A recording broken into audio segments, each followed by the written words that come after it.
Yo, what's good, you guys? Boomer and Jared watching Bali Star today. We is getting into Patrick CC. The D'Amelio experiment failed. Now they won't go away. You feel me? I have no idea who these D'Amelio people are, but they sound scary. Let's make sure to get straight on into it. Make sure to leave a like, support the video if you enjoy, subscribe if you're new, so that we can join up with all star gang up in this thing. Let's get straight on into it, man. Let's go. One thing that comes to mind when you hear the name Charli D'Amelio, and that's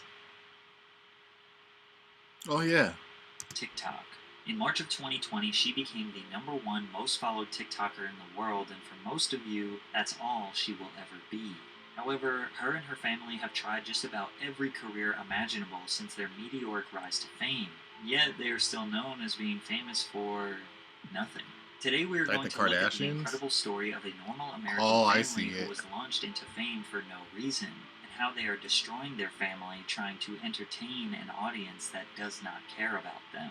The D'Amelios lived a comfortable existence in a traditional New England suburb. Their parents were already rich before the fame, as the sisters attended the King's School in Stamford, Connecticut, which cost $50,000 per year. Stanford College? Charli describes her life before TikTok as normal. I would go to school, go to dance, do my homework, and go to bed. It was pretty much like every other teenager's life. Charli downloaded TikTok like anyone else to distract their mind from the mundaneness of everyday life. She uploaded her first video in March of 2019, which was her and a friend lip-syncing to a random soundbite. She didn't expect anyone but her friends to watch her videos. Considering she had a deep passion for dance, competing as a competitive dancer since she was a toddler, TikTok was the obvious outlet to post dance videos, but she could have never predicted what would happen next. In July 2019, on her way to dance class, Charli posted a duet of her following the choreography of a user named Move With Joy. The video instantly went viral, and her notifications blew up during class. I had like 7 followers, but when she picked up her phone after class, she had 2,000. Although Charli claims she never wanted attention nor was trying to be famous, after her first taste of virality, she prioritized TikTok like someone who did it as a full-time job. She posted every day, sometimes multiple times per day, and very quickly she gained hundreds of thousands of followers. Although she was a skilled dancer, it's not like she was doing jabberwocky moves that would impress you. In fact, you wouldn't be able to tell that she was a skilled dancer from the mediocre moves she posted on the app. So why was she so popular? Well, even she didn't know. I wish I could give everyone an explanation as to what happened, but I have no idea. I'm just doing what I do every day and posting it, I guess. It's very insane to me, as it is for everyone else watching. At the time, the app was dominated by young users. TikTok classified more than if I look at her, she looks like she'd go for the brothers. Million of its 49 her million and her sister. Users in the United States as being 14 years old or younger. Of course, Charli was when 15 she's, years old at the time, I'll say 22 and older. To the age group of the most active users. Since it was working, she just kept posting, kept trying My to grow cap is 22.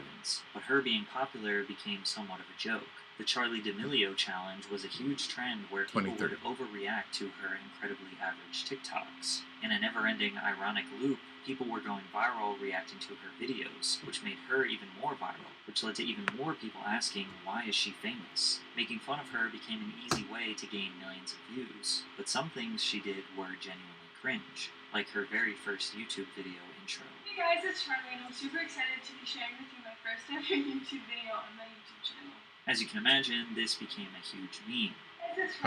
Mine are cringe. Hey guys, my name's Jay. My dad left Etsy. Not many people were making money on this app at the time, but in 2019, being a full-time social media personality was a realistic career path, so she definitely had that in the back of her mind and kept pushing along. Then one dance defined the rest of Charli's career. In October 2019, she performed a dance called The Renegade, which was a popular trend coinciding with the K-Camp song. That's where it came from?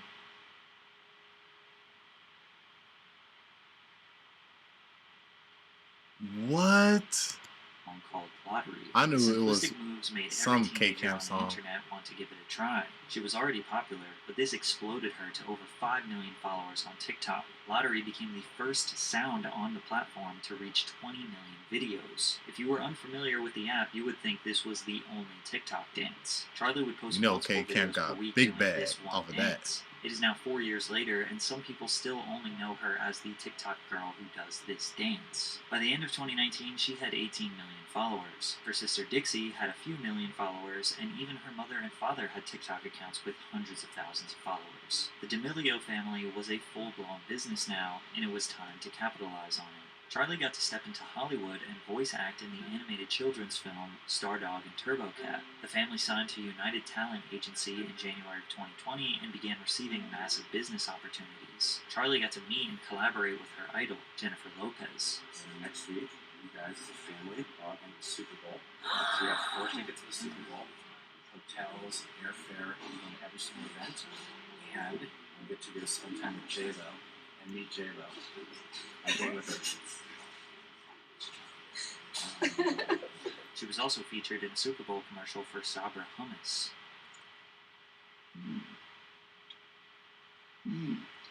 Okay, Boomer.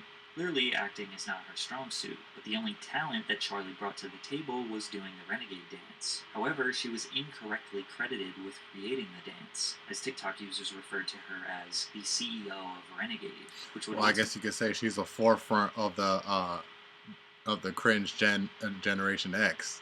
only lead to her first major controversy.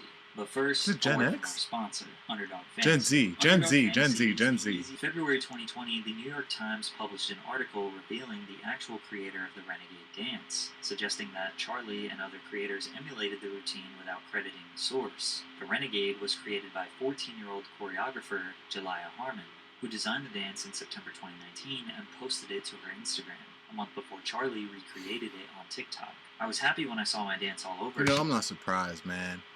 Like, there's an algorithm on TikTok too, bro, where it's like black creators don't get put. Well, you know, they get pushed to more minority type of people. You know what I'm saying? But white people get pushed everywhere. They get pushed way more. So, like, of course, this would happen. Like, this happened with another TikToker too. You know what I'm saying? That she took from a black TikToker. Only thing is, like, the white TikToker goes more to the white audience. Some more of the white audience, which, you know, they're big on like, how would you say? Not capitalizing, but consuming the content more than minority. I swear, I think it'd be whites or just minorities in general, but they are the most consuming. Not white and Latino, white and Hispanic. White and Hispanic are the most consuming minorities. Is that a mine? Is this a white people a minority? If you lump them in, if you lump in all races, like, are races also minorities, like synonyms or something? Anyways, whites and Hispanics consume most of the content. You know what I'm saying? Like, that content can be music, videos, dancing, whatever, with social media.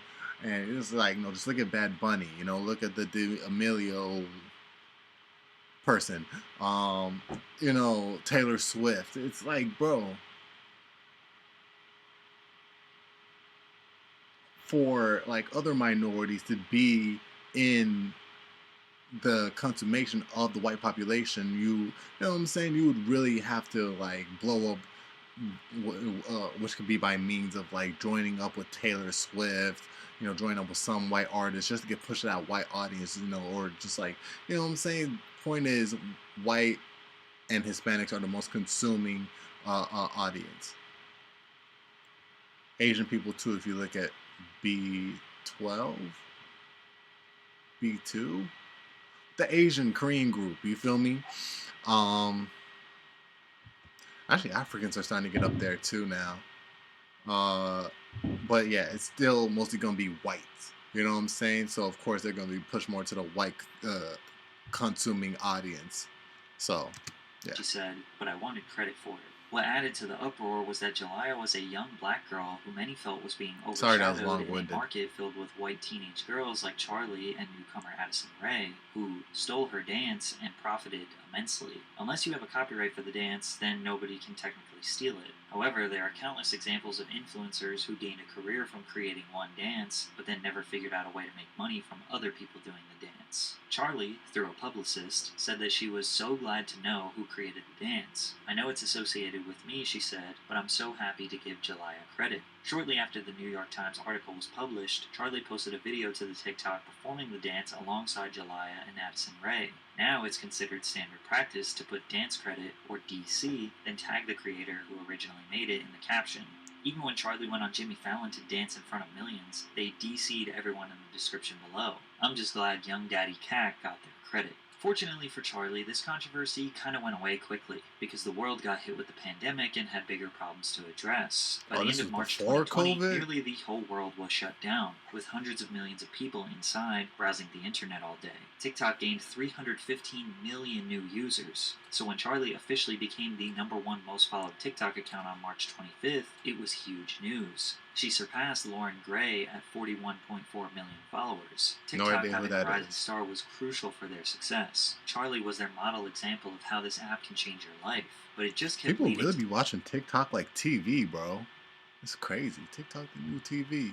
With more and more people asking, why is she #1? Why is she famous? It didn't help that Charli embarked on the most generic career path as any other random LA socialite influencer. She started a podcast. The Ramble Podcast Network struck a deal with Charli and Dixie to launch a series called Two Chicks. They lasted 27 episodes, but it didn't take off since the two aren't really that great at talking. Then Charli and Dixie partnered with Morphe Cosmetics to launch a makeup line. Makeup reviewers on YouTube thought that the products were just average, specifically designed for young teenagers, and just felt like a business play rather than an ambitious endeavor. Dunkin' Donuts offered a limited-time drink on their menu called the Charli. Then she collaborated with Hollister, designing a limited edition fleece sweatshirt. Charli later appeared in Jennifer Lopez's music video for the single Patti plus Lonely, and in Bebe Rexha's Baby I'm Jealous shortly after. Charli's basic influencer journey was likely due to pressure from her managers letting her know she needed to be capitalizing on her moment. So what this is it's a look at your 2021. This is the major things we're focusing on. So we have all partnerships. You have, the different companies you're working with, like, ring lights and starting a clothing company. So, and then you have books and TV shows. Most 16-year-olds are not ambitious. They just want to hang out with their friends. So Charli's managers essentially just tell her what career she is going to pursue, because if the world is going to give you fame, why not make millions of dollars from it? She didn't need to prove herself in these industries. Her follower count was enough. It seemed like Dixie had to try harder to be recognized as a promising talent, so she wasn't just seen as Charli's sister. There were days I would work all day and Charli wouldn't do anything. I was like, how do you have all these followers when you're laying in bed all day? Dixie made her acting debut in the Brat TV series Attaway General. This show is essentially a low-budget Grey's Anatomy, replacing the adults with TikTok influencers who can't act, including Dixie despite her theater background.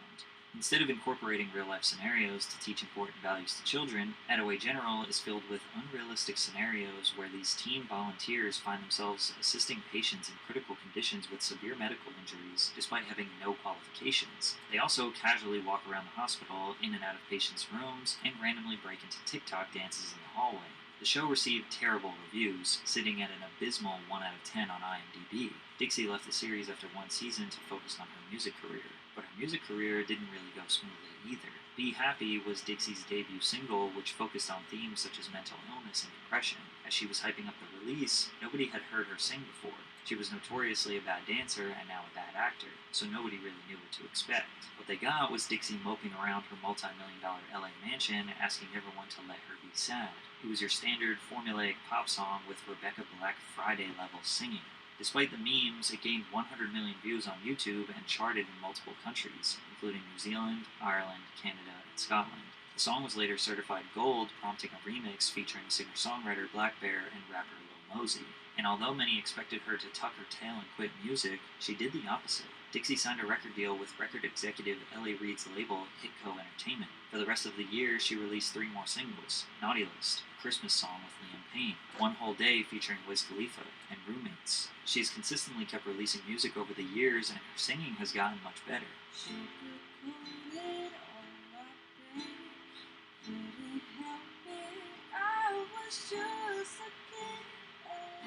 Unfortunately, her first impression was so mediocre that closed-minded people probably don't want to give her music a second chance. Teenagers want independence, but they still rely on their parents a lot for their comfort and advice. But LA is a very tricky place and people get sucked in. But being around your parents and the family keeps you so grounded and Still so cool. So, like, call it notes of living. yeah, You guys like that? yeah.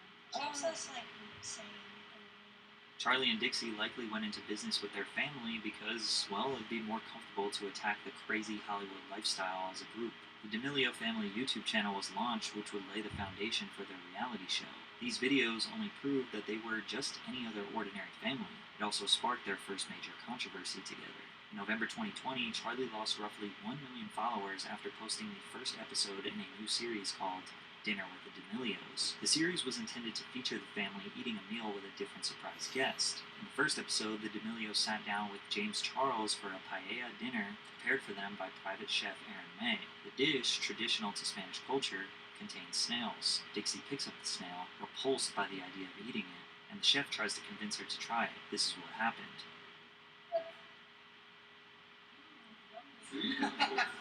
Sometimes happens when. Don't be so dramatic. Excuse yourself. Oh, she actually threw off. Ew. Dino nuggets. While not liking snails is normal, it's obviously very rude to gag and make a huge scene. Imagine how the chef felt seeing them. Especially when later in the video, Dixie... I mean, it's not his fault, you know what I'm saying? It's not the way he cooked it. She just doesn't like the dish, you know what I'm saying? But I guess a lot of people could take it that type of way, you feel me? her nose and eats the booger. So they have their... Wait, what? Normal. It's obviously very rude to gag and make a huge scene. Imagine how the chef felt seeing them. Especially when later in the video, Dixie picks her nose and eats the booger. So they have their own personal chef, and Charlie is asking for dino nuggets, the privilege this girl has. While their father continues to try and have an engaging conversation with James, the girls... Man, fuck those people, bro. Fuck those people that be commenting that, bro. Honestly, those are the type of shit you don't even need to look at. Jesus, bro. So they think because you happen to stumble into this lifestyle, you didn't even mean to get famous. It just happened. Like, you still can't be normal. You can't be normal. No, you have to live that lifestyle. Fuck those people, bro. For real. Give her some fucking dino nuggets. Couldn't be less interested, picking and playing with their food. To cap it off, Charlie made a comment about her follower count that rubbed James the wrong way. Imagine if I hit 100 now. See, trust me, I could tell the difference when people be commenting, like, you know what I'm saying, if they're for real with what they're saying, and if it makes sense, and if they just blatantly just saying dumb ish, bro. You're no different from, like, famous people who just be babbling dumb, stupid shit, bro. Jesus Christ. A year after. Was the 95 not enough for you? After the awkward moment, the girls try to close the show in the most unprofessional way ever. Alright guys, thank you so much for watching our YouTube video. Okay, I'm just gonna do it. Thank you for watching the first ever and most likely the last ever episode of Dinner with the D'Amelios. Kinda sad how James was scolding the girls for their manners and not the parents. James is nice to the chef. Any adult watching this knows that teenagers acting impolite or goofy during a dinner Oh yeah, while he's on camera. Is extremely common. It's under the circumstances that made it so bad. They have a celebrity chef, a celebrity guest, and are filming the entire experience to launch a brand new series for their own business. So you'd think these girls would be on their best behavior. The entirety of social media erupted, calling the girls entitled. The parents were not disciplinary enough. And the usual, why did we make these people famous? Some people timestamped every single moment of the video criticizing her facial Dramatically expression and gagging. from them being rude. Dixie tried to apologize and say that people were unfairly criticizing her based on an out-of-context 15-second clip, which was ridiculous because we had all of the context we need. Charlie also addressed the situation. We have since talked to Chef Aaron May, and like, he's not upset. He was in on the joke, so he was like not. During that time, people were just hella sensitive, bro. That shit was stupid. Of the people that are criticizing them for this. This is the first time I'm actually agreeing with some social media stars, you feel me? I was about to say famous and social media, you know what I'm saying? They're like, actually, no, it's not really the first time I guess we're going to say famous, but social media wise, yeah, this is the first time I'm actually agreeing with them. Like, these people, bro. These people are being hella sensitive, bro. Like, you already know that's not what they mean. It's like, these people look like the most normal people ever, bro. Especially since they don't even know how to do a fucking outro like that, dude. That's like the most normal thing I've ever seen. It's like a person doing their first YouTube video ever. A person who just thought, hey, YouTube would, like, let's try out YouTube. Alright, my first video. It's gonna be the most horrible thing ever. It mostly is. So the fact that they're still maintaining that regularity and people are mad at it, saying that they're privileged. Now, I don't know how they are off camera. I don't know how Homie is off camera. I don't know how the chef was off camera. But to go on camera and be like that, bro, it didn't even look fake. Mostly what just happened, you know what I'm saying? Their crazy outro and, like, her spinning out the snail, picking her nose and eating. That's the most regular shit I've ever seen. The most grossest shit I've ever seen. She was eating that shit. And that is the most regular shit I've ever seen. That's some shit, like, if I was back in grade school, you know what I'm saying, I'll go to school one day and I'll just see that shit, you know what I'm saying? Just be like, oh, you know what I'm saying, just another day at school, you feel me? That's the most regular shit I've ever seen. Not faked, not acted, no, it really just fucking happened. Like, that really just, like, okay, yeah. People, the commenters, bro, I guess that was when COVID was still going on, I think, so people were stuck in the social media vision, you know what I'm saying? Like, yeah, people are just sensitive.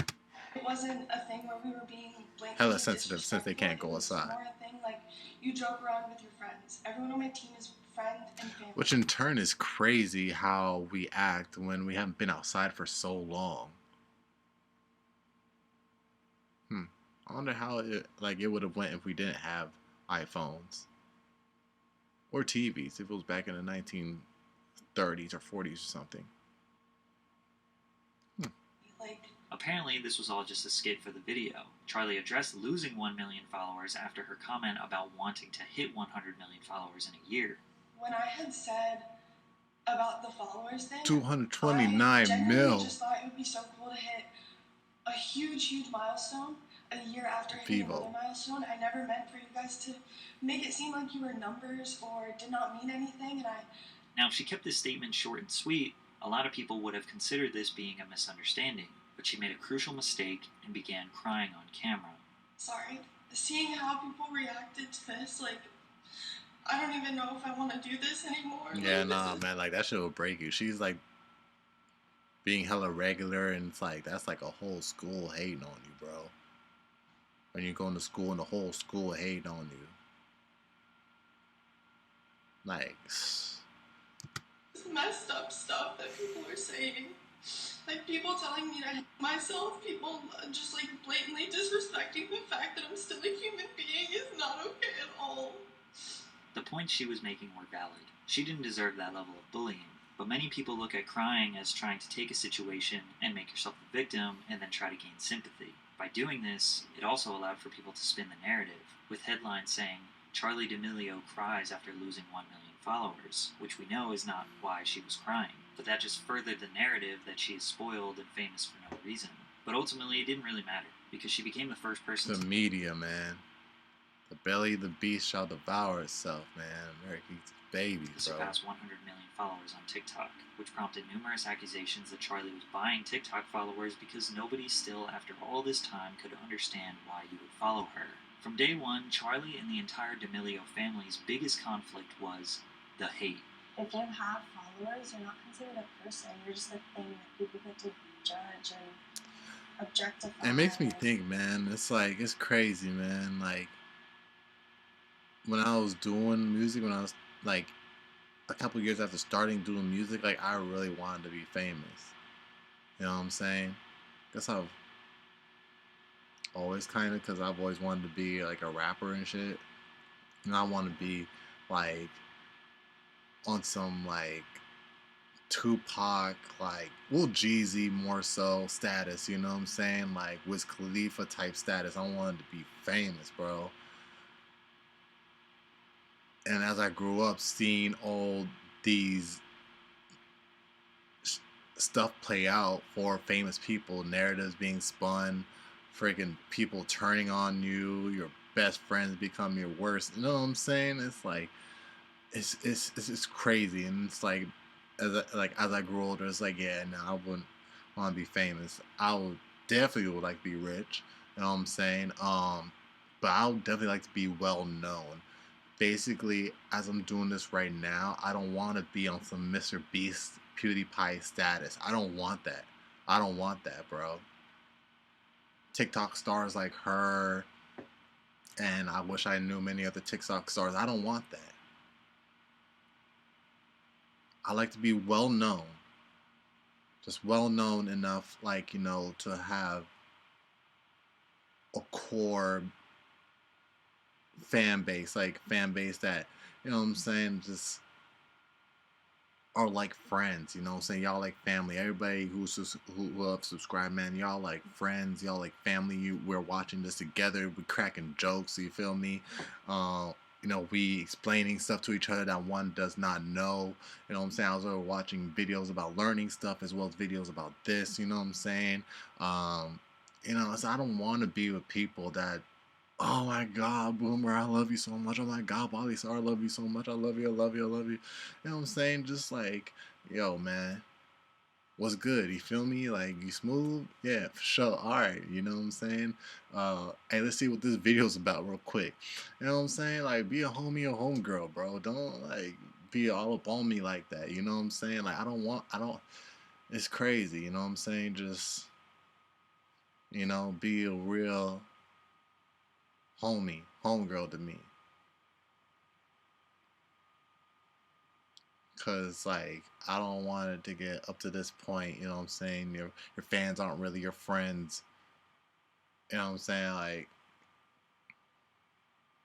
it's like, you know, as I continue to do music, it's like I just wanna put out there for people uh who just love my music. Again, I want like some underground shit, you know what I'm saying? Like MF Doom now or something like people that you know stick with you know with what I do, my sound. You feel me?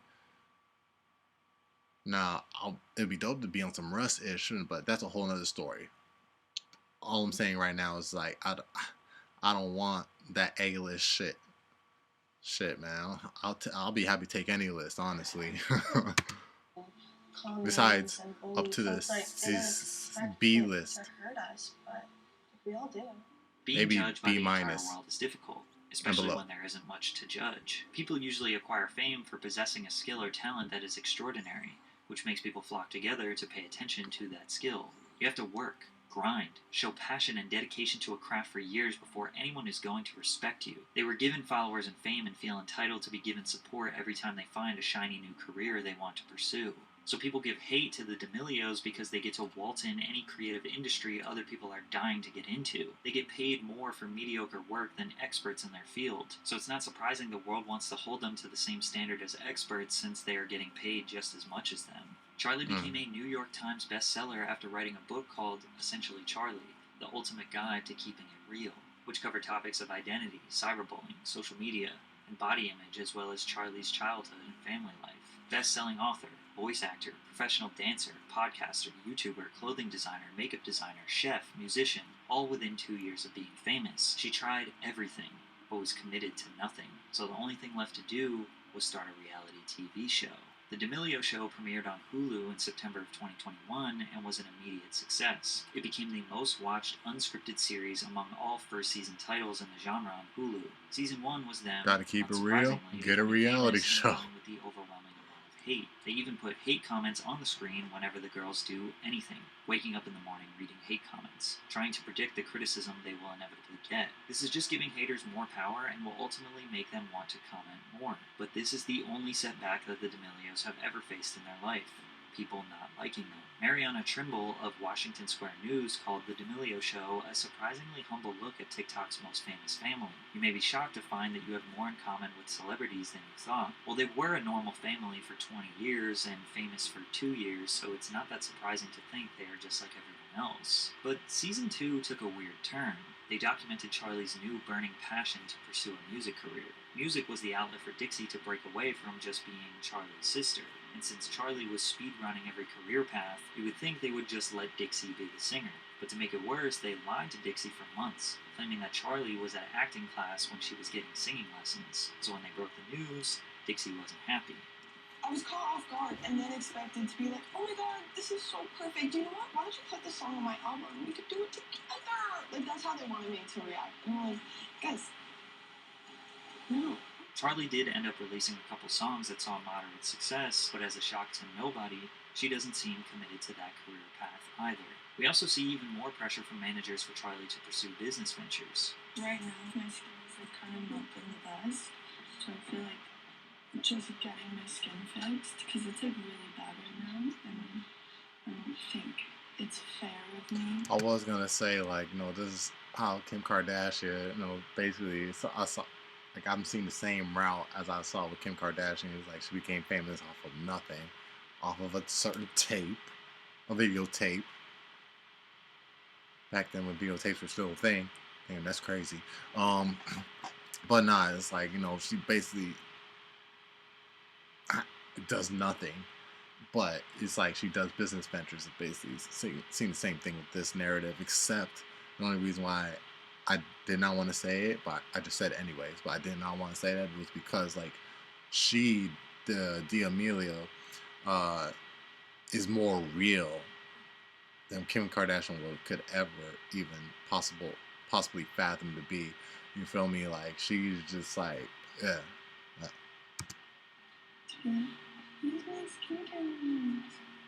That's not what I want. I feel like a fraud, and I don't enjoy feeling like that. She also appeared in Dancing with the Stars, which was the first time a business venture made sense. And actually, Charli and her partner Mark Ballas won season 31. The other main theme about season 2 was how Dixie was in a toxic relationship with her boyfriend Noah. That nigga looks like a Sasquatch. However, season 3 gets even darker, starting with their father talking about the family's goals for this season. Goals for this year, I would say what our goal is every year, to do no harm to our family. And then they go on to make an entire season about Dixie and Charli hating each other. You guys need me. Like, you have to, we don't. I don't need you. You too. You can find right now, like a rock family, you can live happy with me. Live him. Anyone else? I have nothing. This was just what we see on camera. Charli says it's even worse off camera. Like, she doesn't really see how she could even, like, be the problem. Like, the cameras see a mild version of it. Like, no one actually sees how it is, like, all the time. And her human mental health.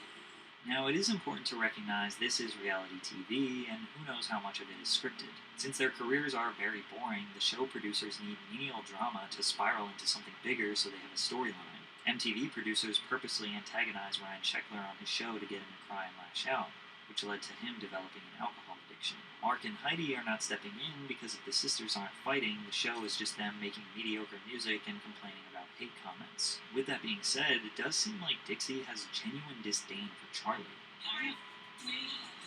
This wouldn't be the first time Dixie plays the "I'm better than you because I'm older" card. She gets drunk. I fucking made her. No, I think it's so cute that you riding on my coattails, it really worked out for you. No, I mean, like, that was your whole life. I mean, 2 years compared to 18. It's like, Yeah. And again, it's reality TV, so we have to take this with a grain of salt, but it kind of seems like this family is destroying itself. But the interest in the D'Amelios is drying up, because they are just a normal, pretty non-problematic family, which for the sake of humanity is great, but for entertainment, it's stale. All of their controversies are nothing compared to most celebrities, which, again, that's a good thing. The Kardashians maintain their fame through calculated publicity stunts, drama, sex tapes, contractual relationships with men who are A-list celebrities, having children. Reality TV is a soulless industry. Nobody's life is interesting enough to be on display like this, so you either have to intentionally create conflict or your show gets cancelled. We usually deal with celebrity nonsense because they offer something of value in return. Kanye continuously disappoints his fans, but he has created so much great music that they will block out his antics and praise his art. Similar things can be said about emotional roller coaster. Bam Margera. Even though the D'Amelio praise his art. Similar things can be said about Shia LaBeouf or even Bam Margera. Even though the D'Amelio controversies are small and Charli is pretty unproblematic, most people don't rush to her defense because she is known for TikTok dances and brand deals. Nobody's gonna be like, I'm gonna ignore the Charli controversy because she drinks Dunkin' Donuts coffee so well on her TikTok. It seems like this family is trying to force themselves to be something they are not, and it may be destroying them. Forbes reported Charli made $17 million in 2021. Their family company is worth $100 million. They invested. They have won the American dream. The already rich family got even richer. These days, Charli's comment section is flooded with people who say she fell off. She doesn't get millions of views and likes anymore. First it was famous for no reason, now it's not famous enough. It's never going to end. Ignore the hate comments. Why let Hollywood destroy your family for their entertainment? That part. I swear, if you ever get that famous off TikTok or YouTube, man, and I'm speaking to myself as well, bro, fuck the hate comments, you feel me? Like, or, you know what I'm saying? Like, you can read through the comments and just be smart, be wise, be knowledgeable enough to know the genuine from the straight up, what is this? You know what I'm saying? From the fake, from the hate, you feel me? It's crazy because the way some people talk can really have that convincing energy, you know what I'm saying? And it's like you can really convince you that you're this, you feel me? So it's a, you know what I'm saying, definitely, what did it say, walking on eggshells type of shit, bro. But y'all let me know your thoughts about this whole thing down in the comment section down below, man. What you think about this, bro? When you're regular through and through, even if you become a mega superstar, social media, music, movies, whatever, if you become a big time superstar, and you know what I'm saying, you've been seen in the public eye on some Kim Kardashian type ish, reality TV type ish, and it's like, but you're just regular through and through, you know what I'm saying? It's like, yeah, that can happen, you feel me? And it's crazy. But again, let me know your thoughts about down in the comment section down below. You already know it's Boomer and Jared watching Bali Star. Make sure to leave a like, support the video if you enjoyed it. Subscribe if you're new so that we can join up with the all-star gang up in this thing. I'm going to catch y'all in the next one on it. Yeah.